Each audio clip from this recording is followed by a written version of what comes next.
கிறிஸ்துவுக்குள் அன்பான தேவனுடைய பிள்ளைகளே, ஆண்டவரும் உலக இரட்சகருமான இயேசு கிறிஸ்து வினையற்ற நாமத்தினால உங்க எல்லாரையும் வாழ்த்தி ஆசீர்வதிக்கிறேன். இந்த மே மாதம் 26ஆம் தேதி மங்கள வார்த்தை நிகழ்ச்சி மூலமாக உங்களை நேரடியாக பார்க்கறது எனக்கு ரொம்ப ரொம்ப ரொம்ப சந்தோஷம். கர்த்தர் உங்களை ஆசீர்வதிப்பாராக. காலையில் நிறைய பேர் எழும்பி நான் கையிட்டு செய்கிற காரியம் எதுவுமே வாய்க்கலையே, எதுவுமே விளங்கலையே, நான் கடினப்பட்டு உழைக்கிற பலனை என்னால் சந்தோஷமாக சாப்பிட முடியலையே என்றெல்லாம் சொல்லி கண்ணீரோடு சிலர் உட்காந்து என்ன செய்ய போகிறேன் நீ ஃப்யூச்சரில் அப்படின்னு யோசித்துட்ருக்குறீங்க. எனக்குன்னு ஏதாவது நல்லது நடக்குமா, எனக்குன்னு ஒரு விடிவு காலம் வருமா அப்படின்னு இந்த விடியற்கால வேளையில் எழும்பி உட்காந்துட்டு யோசித்துட்ருக்கிற உங்களுக்கு நீங்கள் யோசித்துட்ருக்கிறதுக்கு ஏற்ற ஒரு நல்ல பதிலையும் அற்புதத்தையும் மங்கள வார்த்தையில் ஆண்டவர் கொண்டு வராரு. எடுத்து வாசிங்க. நீதிமொழிகளின் புஸ்தகம் 27ஆம் அதிகாரம் 18வது வசனம் இப்படியாய் சொல்லுகிறது: அத்தி மரத்தை காக்கிறவன் அதன் கனியை புசிப்பான், தன் எஜமானை காக்கிறவன் கனமடைவான். அத்தி மரத்தை காக்கிறவன் அதன் கனியை புசிப்பான். அத்தி மரத்தை நட்டா மட்டும் பத்தாது, அதை பராமரிக்கணும், அதை காக்கணும். இதை யார் காக்க முடியும், யார் பராமரிக்க முடியும்னா நீ அதற்கான முயற்சிகளை எடுக்கணும். ஆண்டவர் அதை காப்பாற்றுவார். வேதத்தில் ஒரு அழகான வசனம் இருக்கிறது. அக்காலத்தில் நல்ல திராட்சை ரசத்தை தரக்கூடிய திராட்சை தோட்டம் உண்டாயிருக்கும். ஏசாயா 27:2-3 சொல்லப்பட்டிருக்கிறது. கர்த்தர் அதை காப்பாற்றி அதற்கு தண்ணீர் பாய்ச்சி. அப்படின்னா நல்ல கனி கொடுக்கக்கூடிய அத்தி மரத்தை ஆண்டவர் காப்பாற்றுவார், அதற்கு தண்ணி பாய்ச்சுவார். ஆனால் நீ என்ன பண்ணணும்னா அதை கவனிச்சுட்டே இருக்கணும்னு ஆண்டவர் சொல்கிறார். கொஞ்சம் கூட உன்னுடைய வேலையிலிருந்து நீ வழிப்பசை போகக்கூடாது, உன் ஊழியத்திலிருந்து வழிப்பசை போயிடக்கூடாது, உன் வேலையிலிருந்து வழிப்பசை போயிடக்கூடாது, உன்னுடைய வியாபாரத்திலிருந்து வழிப்பசைக்கு போயிடக்கூடாது. அதை கவனமாக கவனிக்கணும். வசனம் சொல்லுகிறது, அதை காக்கிறவன். அத்தி மரத்தை நட்டா பத்தாது, அதை காக்கணும், அதை பராமரிக்கணும்.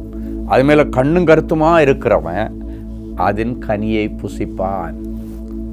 அப்போ இன்னொரு வசனத்தின்படி உங்களை ஆசீர்வதிக்கிறேன். தன் தொழிலில், வேலையில், ஊழியத்தில் ஜாக்கிரதையாக இருக்கிறவன் நீ கண்டால் அவன் நீசர்களுக்கு முன்பாக நிற்காமல் ராஜாக்களுக்கு முன்பாக நிற்பான். நீ கையிட்டு செய்கிற காரியங்கள் உனக்கு வாய்க்கும். நேற்றைக்கு வரைக்கும் நீ தொட்டதெல்லாம் உனக்கு துலங்காமல் இருந்திருக்கலாம், தொட்டதெல்லாம் உனக்கு வம்பிலையும் நஷ்டத்திலையும் வந்திருக்கலாம். இன்னைக்கு ஆண்டவர் சொல்ல, உன் கைகளின் பிரயாசத்தை நீ சாப்பிடுவாய், நீ புசிப்பாய், உனக்கு பாக்கியமும் நன்மையும் உண்டாகும். அதுக்கு நீங்கள் என்ன செய்யணுமா, கர்த்தருக்கு பயந்து நடக்கணும். காட் ஃபியரிங் பீப்புள், மனசாட்சி பயந்து நடந்தீங்கன்னா உன் கைகளின் பிரயாசத்தை, அத்திமரத்தின் பலனை நீ புசிப்பாய். உன் எஜமான காக்கிறவன் அப்படின்னா உன் எஜமானுக்கு எல்லா விதத்திலையும் நீ பாதுகாப்பாக இருக்கணும். உன்னுடைய எஜமான் உனக்கு படி அளக்கிறவன். உன் எஜமான் நல்லா இருந்தால் தான் நீ நல்லா இருக்க முடியும். அதான் இந்த வசனம் சொல்லுகிறது, தன் எஜமானை காக்கிறவன் கனமடைவான். அப்படின்னாச்சுன்னா அவன் ஆண்டவர் ஹானர் பண்ணுவாராம். அவங்க எஜமான ஹானர் பண்ணுவார், ஆண்டவரும் ஹானர் பண்ணுவார். அப்படின்னா அதுக்கு ஷார்ட்டாக சொன்னால், நீங்கள் எங்கே வேலை செய்திருந்தாலும் உங்கள் பாஸ் நல்லா இருக்கணும், அவருக்கு நீங்கள் எல்லா விதத்திலும் பாதுகாப்பாக இருந்தீங்கன்னா நீங்கள் கனப்படுத்தப்படுவீங்க, நீங்கள் அந்த இடத்துல ஹானர் பண்ணப்படுவீங்க, ஆண்டவரும் உங்களை ஹானர் பண்ணுவார். ஸோ இன்றைக்கி வரைக்கும் ஒருவேளை நீங்கள் வேலை செய்கிற இடத்துல ஏதோ நான் போகிறேன் சம்பளத்துக்கு வேலை செய்துட்டு வரேன்னு இல்லாமல், நீங்கள் இருக்கிற கம்பெனி ஆண்டவரால் ஆசீர்வதிக்கப்படணும், நீங்கள் இருக்கிற ஊழியம் ஆண்டவரால் ஆசீர்வதிக்கப்படணும், எங்கள் முதலாளி நல்லா இருக்கணும், அவரை ஜெபத்தில் பொதிஞ்சு நீங்கள் பாதுகாத்து பாருங்கள். அதற்கான கனத்தை கர்த்தர் உங்களுக்கு கொடுப்பார். சரி, ஒரு நல்ல சாட்சியை கேட்கலாமா? சிஸ்டர் ஜாலி நாயக், ஒடிசா. எனக்கு திருமணமாகி கர்ப்பம் தரித்தேன். குழந்தை தங்காமல் கருச்சிதைவு ஏற்பட்டு கொண்டிருந்தது. அதனால் நானும் என்னுடைய கணவரும் மிகுந்த மன உளைச்சலுக்கு ஆளானோம். நான் சகோதரர் ஸ்டீஃபன் அவர்களுக்கு இமெயில் வழியாக இந்த ஜெப விண்ணப்பத்தை அனுப்பியிருந்தேன். சகோதரர் அவர்கள் ஜெபித்து பதில் அனுப்பியிருந்தார்.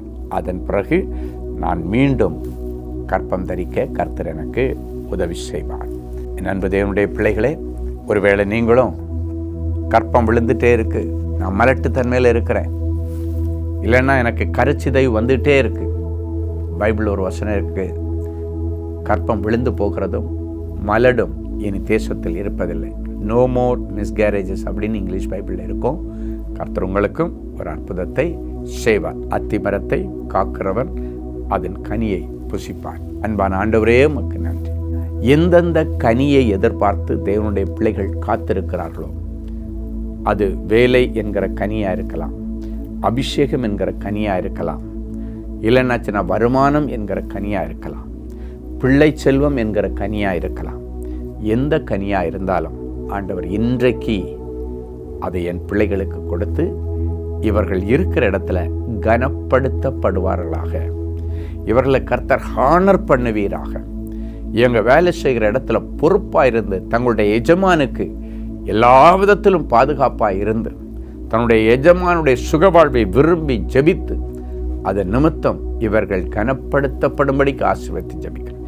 எந்த இடத்திலே என் பிள்ளைகள் கனவீனப்படுத்தப்பட்டார்கள் அந்த இடத்திலே என் பிள்ளைகளுடைய பெயரை பெருமைப்படுத்தும். கற்பத்தின் கனி இல்லாமல் அழுகிற பிள்ளைகளுக்கு இன்றைக்கு அந்த கனியை என் பிள்ளைகள் சுவைக்க ருசிக்க, அதை கைகளிலே ஏந்தி கர்த்தரை துதிக்க என் பிள்ளைகளுக்கு அடைக்கப்பட்ட கற்பங்களை இன்றைக்கு திறப்பீராக.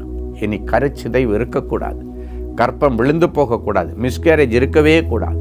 இவருடைய கற்பத்தில் கற்பத்தின் கனி தங்கட்டும். 10 மாதம் கர்த்தர் அதை பராமரித்து 10வது மாதம் நார்மலில் பெற்றெடுக்க உதவி செய்யும். பிறந்த நாள் திருமண நாளை நினைவுறுகிற பிள்ளைகளை நினைத்தருளுவீராக.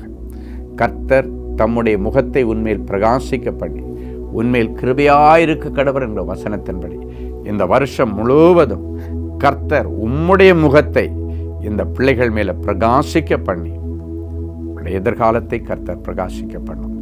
இயேசுவின் மூலம் பிதாவே, ஆமென். அன்பு தேவனுடைய பிள்ளைகளே, இந்நிகழ்ச்சியின் மூலம் நீங்கள் பெற்றுக்கொண்ட ஆசீர்வாதங்களையும் உங்கள் ஜெப விண்ணப்பங்களையும் அனுப்ப வேண்டிய முகவரி: தேவனின் அன்பு ஊழியங்கள், Vinayak avenue, OMR road, Okkiyam, Thoraipakkam, Chennai 600097. மேலும் 24 மணி நேர ஜெப உதவிக்கு 044-2454-7-999 மற்றும் 9941150999 என்ற எண்களுக்கு தொடர்பு கொள்ளுங்கள்.